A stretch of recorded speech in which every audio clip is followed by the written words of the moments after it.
Kudiridza ere koko wakagara ipapo uchizvikwadza zvako nekudya. Wona zvawandiita iwe.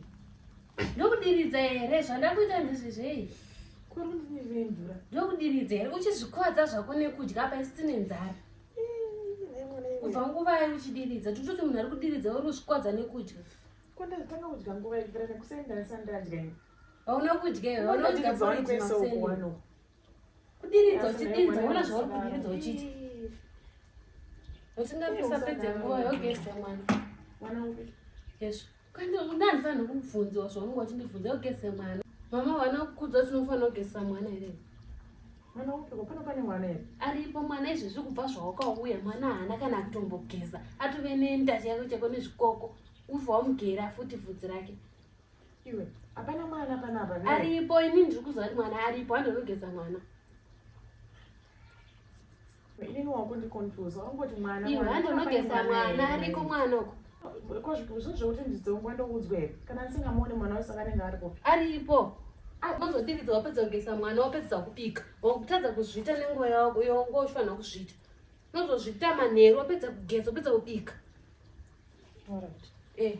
Wagese mwana but ndinokumbira hangu kuti next time kana pane muzvoda undiudza ndiudzwa zvakanaka not kundidira wakagara here apo kwayozogara panapa here mvura ndirespectewo sasisi wako ndatoka kwayozogara here pano tikadara nomanje hazvibude manje taka chokwadi so ungofunga kuita sei hapana hangu zvandafunga kuita asi nangoti next time kana wakuda kundiudzawo nditoriwo munhu anogara unongondiudza kuti mainini weya muite so alright pane utano wambondidira imi mainini kana muchita basa ndi mufanira kuita basa kana iri nguva yekudya modya kutoti muya muhwanda nepoto nedzipoto renyu ranga rakazara chikafu kudaro kana ndichabvumidzwa kumbogara ndichidya makahwanda kuseruko ani ndopana ndichidekedzera ndikatanga ndikodyera ipapo ndokondina nekuderedza mainini ka emugese mwana ndi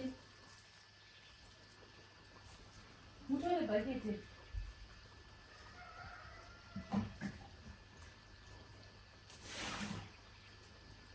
ndiye mwana wacho asi wewe mwana waupengere kuita senamini ngoise ndiwo kuti mwana ero mwana wani uyu akongozve ogezembo mainini ka kuti mugare pano manzwa mwana uyu manzwa uyu ndogezera vanhu vamvura gesera ipapo pandafura ndinatagambogesa ivurei aiwa gesai mwana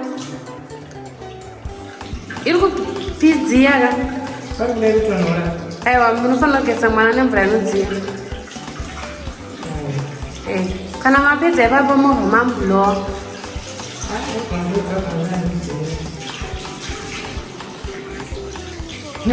aimakutetisa kuti zvandisandamboitei nemenini makainga basa here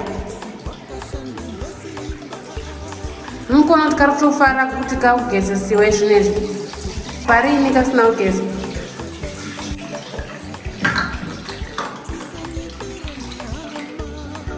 uri munhu mugezezwe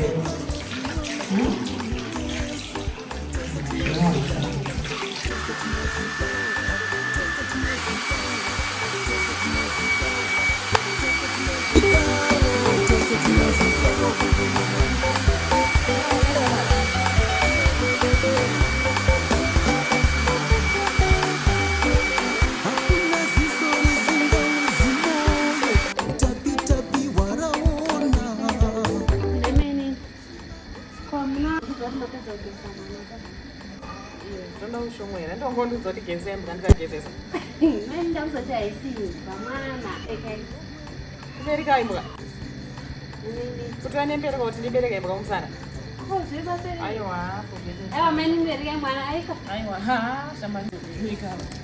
kubereka imbwa uchindipinda nemo kuti mwana iwe uchatoo chimwe chimwe muda basa here aiwa basa ndikurida kabatawandisisa kuti ndakatenga ndichadiriza usiku oti ndageza imbwa handiti kuti uchingori mwana izvira kuti futi ndibereke wotesa mubereko kugezesa imbwa kudirira gadheni kubika zvemuti mhamure uzimubika notasei kuti mubike makabereke mwana aiwa kana izvokangana handibereke imbwa kumusana aiwa iwe bereke handichazoti imbwa aiwa ange zvako usatombonditange zvako kana paine mama itoitisa izvozvo mai ndinovaudza aiwa vaudzei zvenyu ini imbwa kandibereke kumusana neva mamugeza hazviite kugeza ndogezesa handiti kubereka ndibereke aiwa aiwa ii bereka iwaizoti imbwa ibereka iwewe mainiibereka mwana jairire tobereka imbwa kuti zvaita sei katori nemukonyo naye so ungatadza kubereka mwana uyu